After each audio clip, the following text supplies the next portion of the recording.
Firman Tuhan hari ini dari Kisah Para Rasul pasal 17 ayat 10 sampai dengan ayat yang ke-15 dengan tema mendengar dan menyelidiki firman Tuhan.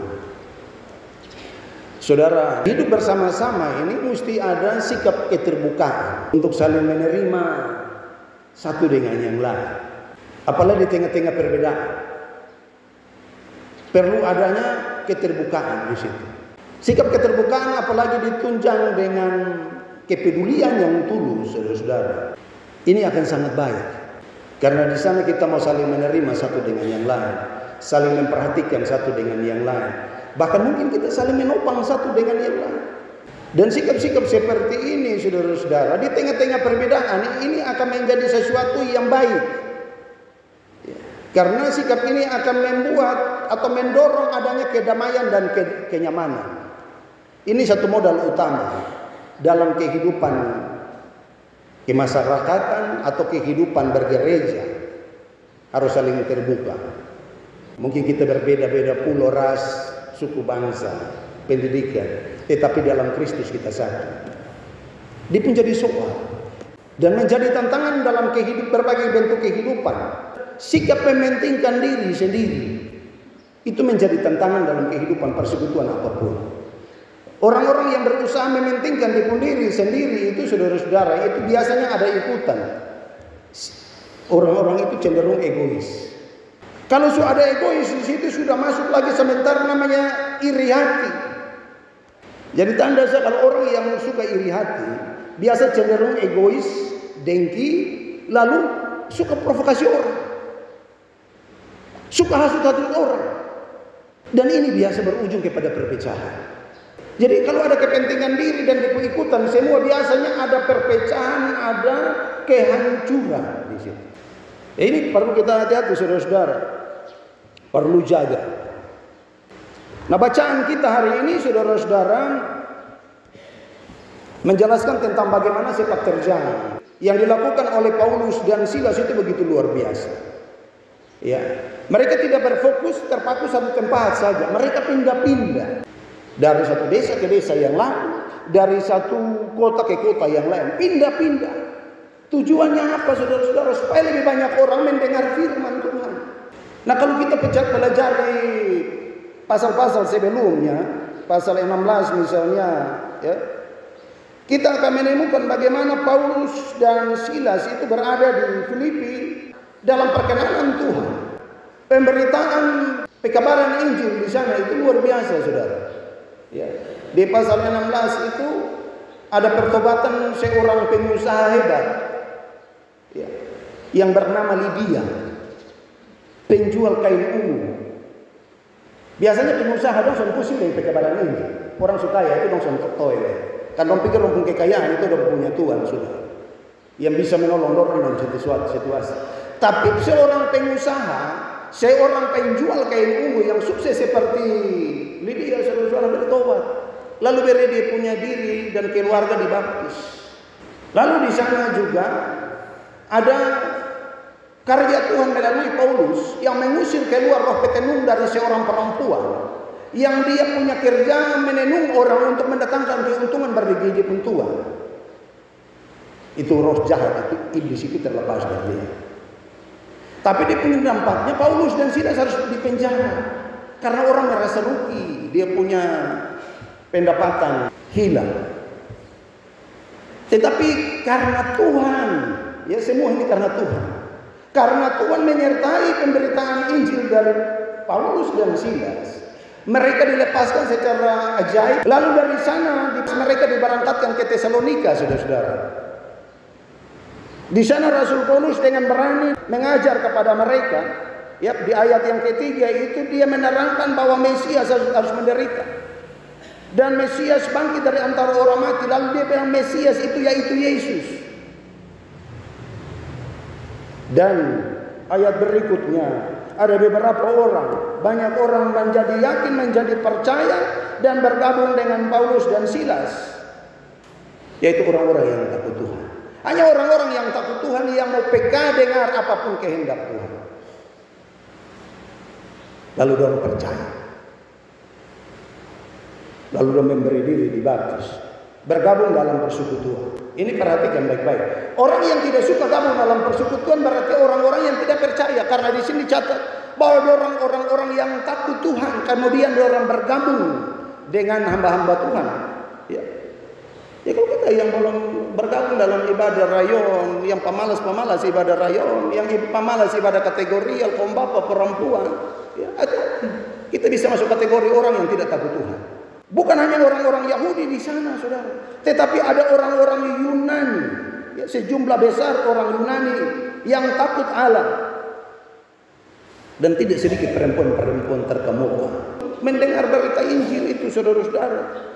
Tetapi saudara-saudara, di Tesalonika di ayat 5 itu dijelaskan bahwa ada orang-orang Yahudi yang iri hati.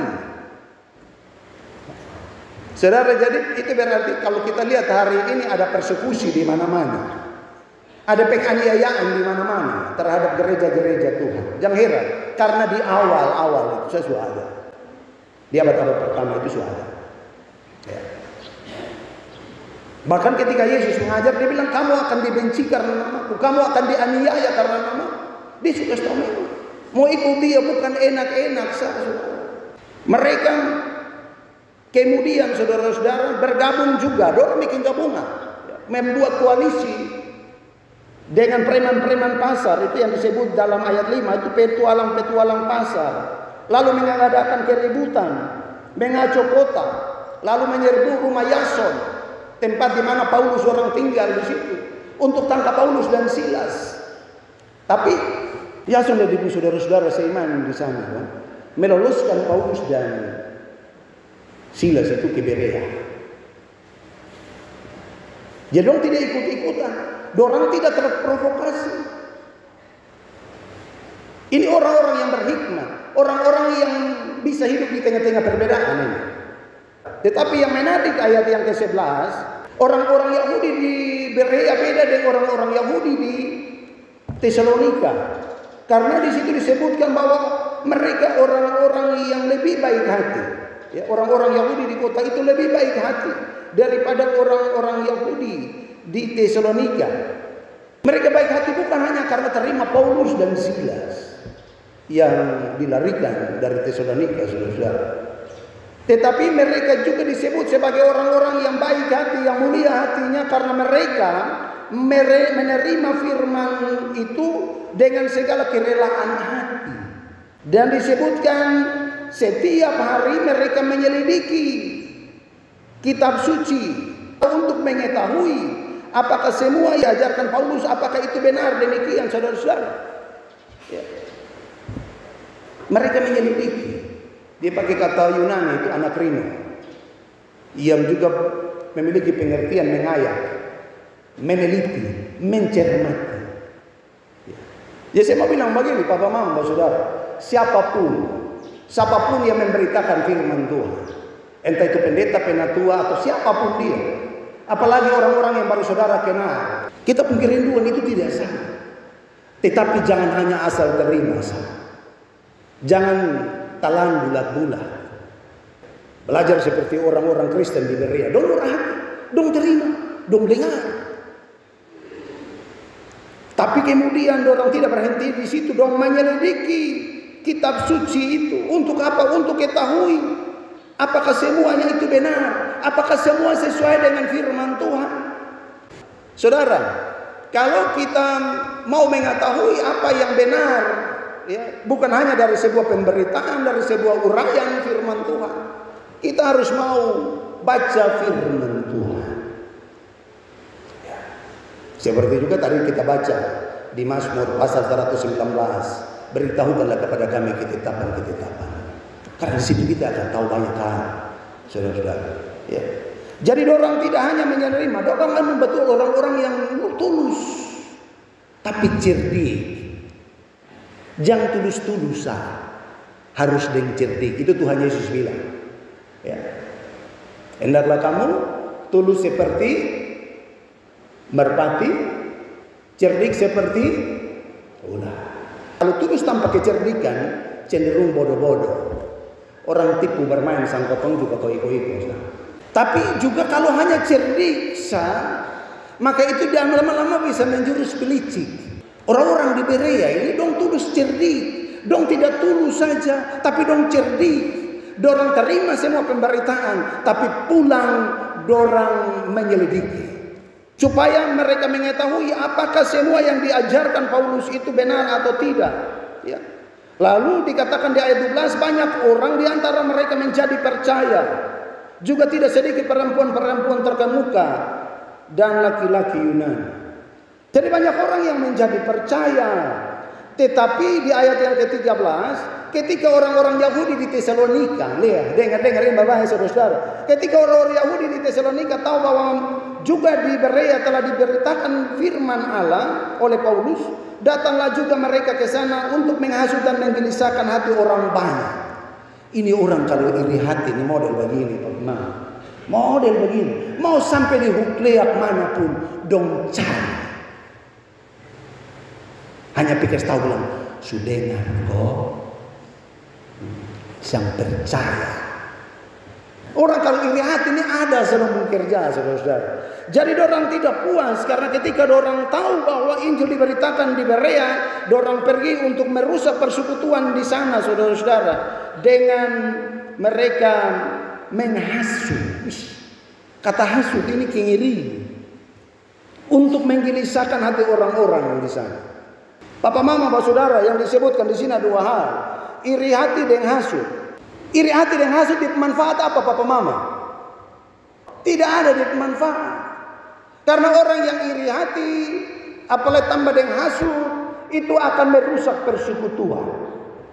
Persekutuan mau kuat karena kalau ada satu tukang iri hati di dalam, dia pelan-pelan menggerogoti persekutuan ini. Orang yang suka menghasut, saudara-saudara, dia akan menghancurkan persahabatan dan cenderung tidak disukai. Ya. Jadi iri hati dan orang-orang yang suka menghasut, saudara-saudara, tidak ada manfaat. Ya. Di manfaat hanya untuk itu orang. Dia susah lihat orang senang dan senang lihat orang susah. Lihat orang pun keberhasilan dia rugi setengah mati. Orang berhasil dia rasa rugi. Ya, sebenarnya baik kalau orang-orang punya rasa kepingin sama dengan orang lain. Jadi kalau orang lain beli mobil, dia cuma beli mobil begitu. Orang lain bisa bikin rumah tembok, dia cuma bikin rumah tembok. Orang ada apa dia mau itu. Tetapi kalau dia semua lebih sedikit, saudara-saudara, dia akan menimbulkan iri hati. Hati-hati dengan orang-orang model begini. Karena firman Tuhan bilang, pergaulan yang buruk merusak kebiasaan yang baik. Jangan suka bergabung dengan orang yang iri hati, orang yang suka hasut. Ya. Jadi kalau ada orang yang cerita orang pun keburukan, jangan dengar sama dia. Karena dia mau, dia itu pasti dibenci itu orang. Dibenci itu orang. Hati-hati. Kalau kotong sama benci itu di bawah musuh, satu saat dia akan jengkel dengan kotong dan dia cari-cari kotong punya kesalahan dan dia akan cerita di luar. Orang-orang yang suka iri hati, saudara-saudara, lihat orang pun berhasil dia suka. Kita omong panjang tentang iri hati supaya kalau ada roh itu keluar. Ada orang-orang yang iri hati ini dia susah tidur malam, Papa Mama. Tidur sung-sung. Apalagi lihat dia musuh berhasil. Tidur sung-sung. Karena apa? Dia mulai pikir strategi besok bikin apa? Ikut dia kalah dong. Orang tidur pikir orang. Akhirnya kurus kering mata dong baikan semua di sini. Nanti sakit baru bilang orang bikin. Siapa cuma suanggi sang kotong. Watong sus hidup sama-sama susah ini. Baru bilang orang bikin. Orang yang iri hati, dia rasa diri paling baik. Di semua di samping salah habis. Karena dia mau lebih ini. Jangan boleh ada yang lebih hebat dari dia. Nah, orang Berea ini Papa Mama kita lanjut ya. Orang-orang Berea ini dorang pegang kebenaran. Dorang tetap jaga kebenaran dan dong jaga kedamaian. Jadi walaupun apa yang diberitakan itu kedengaran baru, tapi dong terima. Dong selidiki baik-baik. Apakah yang dikatakan ini betul atau tidak? Jadi dong tidak cepat-cepat tolak ke orang-orang di Tesalonika. Dorang menjadi percaya, saudara-saudara. Dorang menerima ajaran Paulus itu, lalu banyak yang bertobat. Di sana ketika dong dengar firman Tuhan, dong bertumbuh, dong menyelidiki, dong pun iman makin kuat, maka susah terprovokasi, susah orang hasut. Mau karmana, hasut karmana pun. Tapi kalau orang bertumbuh dari firman Tuhan, firman Tuhan bilang, kasihilah musuh dan berdoalah bagi orang yang menganiaya. Karmana kau mau jengkel orang. Jadi tidak mudah terprovokasi. Biasa orang yang mudah terprovokasi, orang yang dia punya iman lemah. Itu biasa dia punya pengetahuan itu setengah-setengah. Nah kalau yang setengah-setengah itu yang berat. Kalau bodoh betul itu masih bisa diampuni, saudara. 3 hal yang saya mau bagikan saat ini, saudara-saudara, dalam perenungan firman Tuhan ini. Orang yang setia baca firman Tuhan, kalau firman itu tinggal di dalam kita, dia akan mempengaruhi saya dan saudara untuk memahami siapa Allah yang sebenarnya, apa Allah yang sejati. Kita akan tahu apa kehendak Allah, mana perintah Allah, mana larangan Allah. Ya. Kalau orang tahu perintah Allah, tahu larangan Allah, dia akan sungguh-sungguh untuk melakukannya. Ketika kita tekun baca firman Tuhan, kita banyak tahu tentang Allah, tentang kehendak Allah, tentang perintah Allah, tentang larangan Allah, teristimewa tentang janji Allah. Dia bilang, dan rancanganku bagimu, rancangan damai sejahtera, bukan rancangan kecelakaan. Oh, berarti itu orang bilang beta alami kejatuhan, beta alami kebangkrutan. Ini bukan karena orang bikin. Beta jangan cepat-cepat benci. Mungkin beta strategi yang salah. Tapi beta tetap percaya bahwa Tuhan pasti akan tolong beta kepada keberhasilan. Jangan cepat-cepat putus asa, saudara-saudara. Ya. Kalau kita tahu tentang kehendak Allah, saudara-saudara, apalagi janji-janji Allah menjanjikan masa depan cerah bagi saya dan saudara. Ya. Nyong-nyong dong putus cinta son perlu pegang tali. Karena janji Allah itu sempurna. Firman Tuhan bilang, dia membentuk kita dalam kandungan ibu. Itu berarti hidup ini berharga. Tuhan yang menciptakan. Hargai itu kehidupan. Jangan pernah rampas kehendak Allah. Jangan pernah rampas hak Allah. Jangan hakimi orang. Dia bilang pembalasan itu adalah hakku. Berdoa. Iya Pak, aku tuh berdoa. Mau nasar di gereja biar nanti biasa. Bila mau nasar di gereja malu ancam orang ini mah. Lu suruh Tuhan jangan dukung kacung ini mah. Harus tunggu, saudara. Ya. Itu apalagi tahu tentang janji Allah, jangan khawatir. Salah satu janji Allah itu jangan khawatir tentang masa depan. Persoalan sehebat apapun kita akan lewati. Ya, kita akan makin kuat. Yang kedua, kita belajar tentang manfaat mendengar dan membaca firman Tuhan. Kalau dengan tekun, saudara-saudara, ya, kita akan mengalami kemajuan rohani yang luar biasa. Yang dulu pemarah bisa berubah jadi orang yang lembut. Ya, bukan lembut saja, lemah lembut. Jadi kalau dia baca firman Tuhan terus menerus, dia punya iman makin bertumbuh kuat. Bukan bertumbuh sembarang, bertumbuh kuat, saudara. Ya. Jadi rajin baca firman Tuhan. Apalagi kalau baca firman Tuhan disertai dengan lapar dan haus. Matius 4 ayat 4 itu bilang begitu. Manusia tidak hidup hanya dari roti saja, tapi dari firman Allah.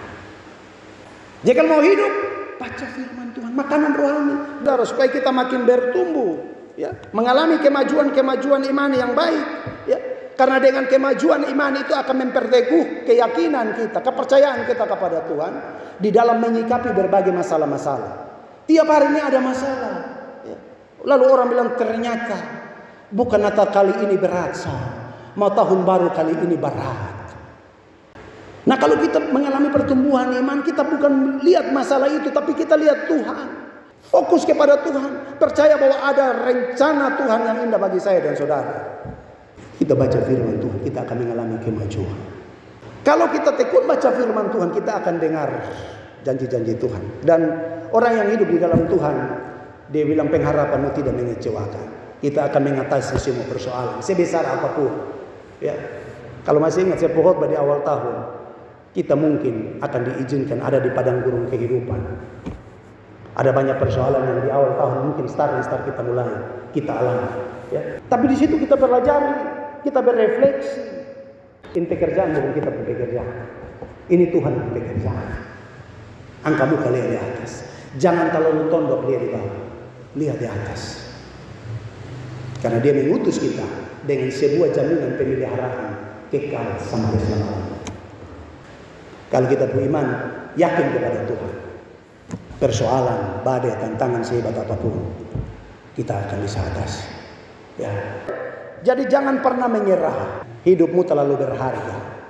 Ya. Ini persoalan sekarang kan itu. Kenapa? Karena menyerah. Depresi yang berlebihan karena persoalan, tantangan, rintangan yang dianggap sudah bisa ke jalan keluar. Seolah-olah tidak jalan keluar. Tuhan bilang tidak. Akulah jalan dan kebenaran. Itu rajin baca firman Tuhan supaya kita jangan mudah menyerah. Karena tentu di balik persoalan ada jaminan pemeliharaan Tuhan bagi saya dan saudara. Yang terakhir, yang ketiga, kalau kita rajin baca Alkitab, mendengar firman Tuhan, dia punya manfaat saudara-saudara. Selalu ada timbul kesadaran dalam hati saya dan saudara untuk mau taat, mau setia kepada semua perintah Tuhan. Penting untuk diperhatikan. Kalau kita setia, rajin, tekun baca firman Tuhan setiap hari seperti Mazmur, dia merenungkan firman Tuhan siang dan malam, maka timbul kesadaran untuk kita taat, setia kepada Tuhan. Apapun perintah Tuhan, meskipun berat saudara-saudara, kita akan setia kepada kehendak Tuhan. Ya. Kita akan dibawa untuk terus mencintai Tuhan. Sekali Yesus, tetap Yesus. Kalau kita setia baca itu, tidak akan kita jual Yesus karena pasangan. Tidak akan kita jual Yesus karena harta. Tidak akan kita jual Yesus karena tahta. Tidak akan. Karena kesadaran itu timbul di hati kita. Yesus segala-galanya bagi saya dan saudara. Oleh karya penebusannya kita selamat. Ya. Pulang. Baca. Dengar firman Tuhan di ibadah-ibadah. Dan menyelidiki firman Tuhan. Maka saudara akan mengalami hal-hal ajaib yang Tuhan tetapkan bagi saudara. Seperti jemaat-jemaat di Berea. Tuhan berkati kita dengan firman-Nya. Amin.